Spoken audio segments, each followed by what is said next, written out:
Vítám vás na kanále Kresby MK. V dnešním videu bych vám ráda ukázala 3 tipy na to, jak stínovat. Jsou to 3 tipy, které nejčastěji používám k vybarvování antistresových omalovánek. Ráda bych zmínila manipulaci s pastelkou.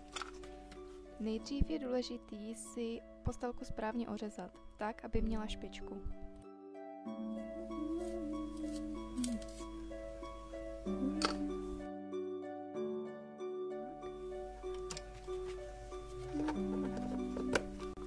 Teď bych se zmínila o zahušťování čar. Zahušťování čar je důležitý proto, abychom plochu obrázku rovnoměrně pokryli. Na vybarvené ploše nesmí prosvítat žádné bílé místo. A proto, když vybarvujeme obrázek, tak se snažíme čáry co nejvíce nahustit k sobě. Nikdy mezi čarami nedělejte moc veliké mezery.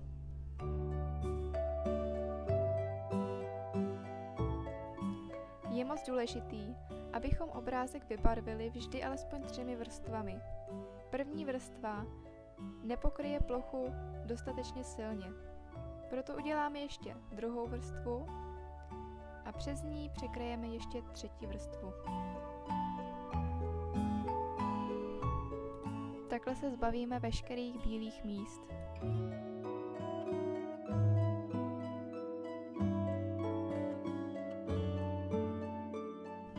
Dále je pro vybarvování nutný mít pevné zápěstí. Zápěstí by vám žádným způsobem nemělo lomcovat. Pak byste dělali pastelkou nepravidelné čáry. Dalším krokem je sklon pastelky. Nikdy nevybarvujte pastelkou kolmo k papíru. Vždy mějte pastelku alespoň lehce nakloněnou. A teď už vám ukážu ty 3 typy stínování, které používám.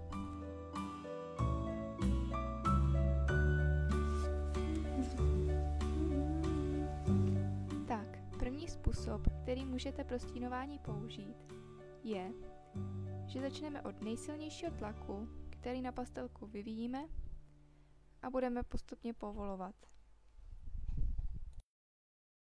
Takže začneme od kraje, na pastelku působíme největším tlakem a postupně ke středu obrázku povolujeme.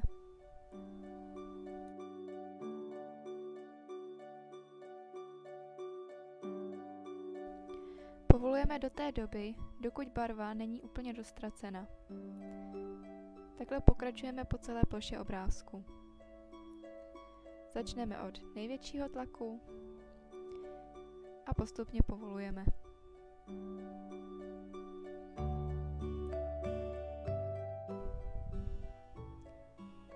Takhle budeme pokračovat i na druhé straně, kde zase začneme od největšího tlaku a postupně povolujeme tak, dokud se obě strany nespojí.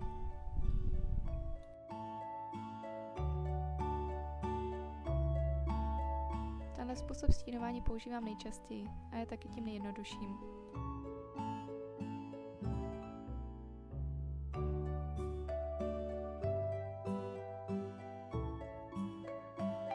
Tak, to byl první způsob stínování a teď můžeme přejít k tomu druhému.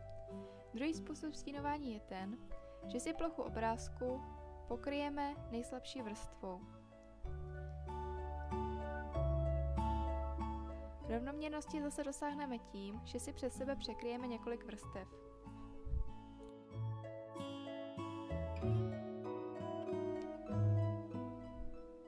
Takže přidáme druhou vrstvu z jedné strany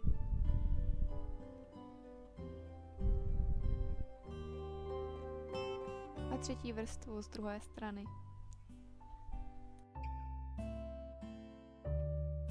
Tak a teď obrázek od krajů zatmavíme.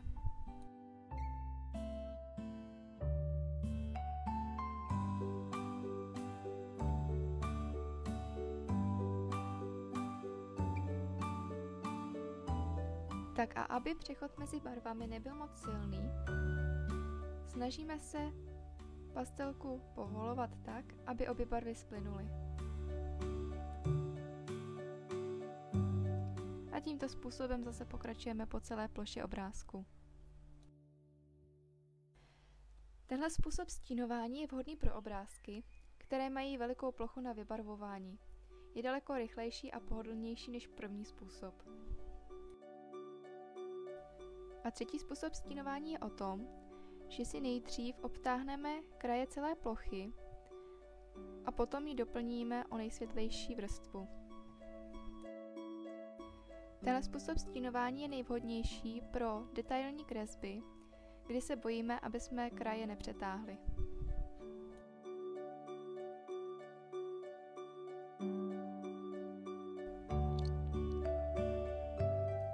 Teď bych vám ještě ráda ukázala způsob stínování, kdy použijeme jinou barvu pastelky, například modrou,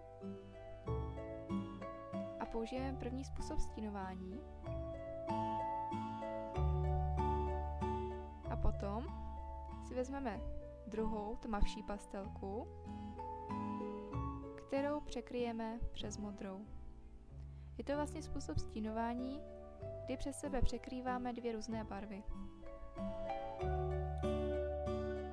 Nejvíc se na tenhle druh stínování hodí modrá s fialovou nebo žlutá s červenou, které se moc hezky kombinují.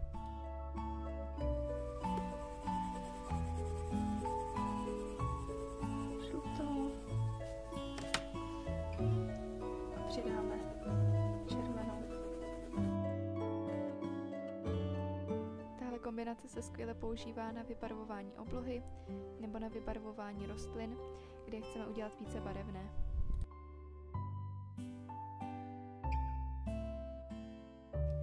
Taky mám moc ráda kombinaci světle zelené s tmavě zelenou barvou.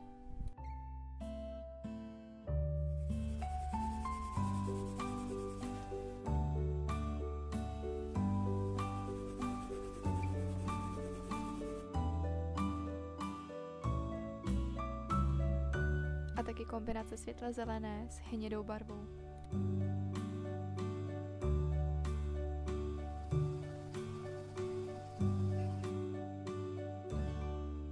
Tak tohle byly 3 způsoby, jak stínuju, a ještě vám to můžu ukázat na příkladu.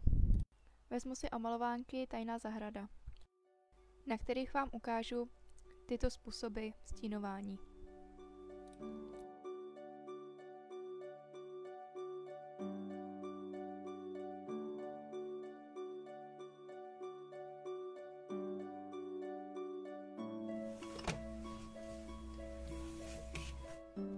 A začnu stínovat lístečky se světle zelenou a tmavě zelenou barvou.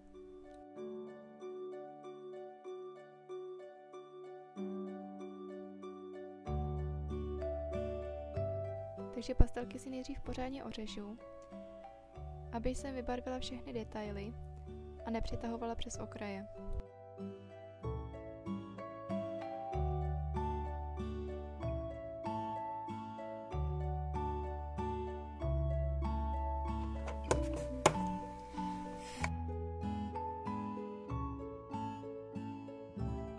Takže nejdřív začnu s prvním způsobem stínování, kdy začnu od kraje s největším tlakem a postupně uvolňuji do středu obrázku. Pak si vezmu tmavě zelenou pastelku a opět začnu od kraje s největším tlakem a postupně uvolňuji. Teď druhý způsob stínování, kdy jemnou vrstvou vyplním celou plochu lístečku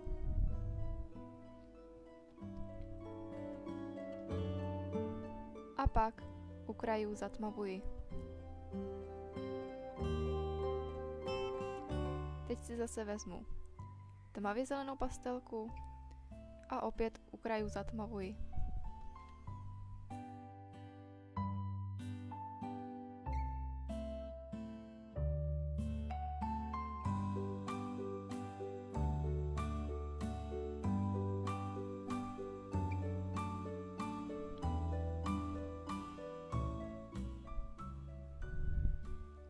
Třetí způsob stínování, kdy si nejdřív zatmavím kraje lístečku a pak vyplním jemnou vrstvou zbytek plochy lístečku. To samé s tmavě zelenou barvou. Nejdřív zatmavím kraje a pak vyplním jemnou vrstvou zbytek plochy. Tak a to je všechno. To jsou moje 3 nejzákladnější způsoby, jak stínuji. Já vám děkuji za zhlédnutí a budu se těšit u dalšího videa.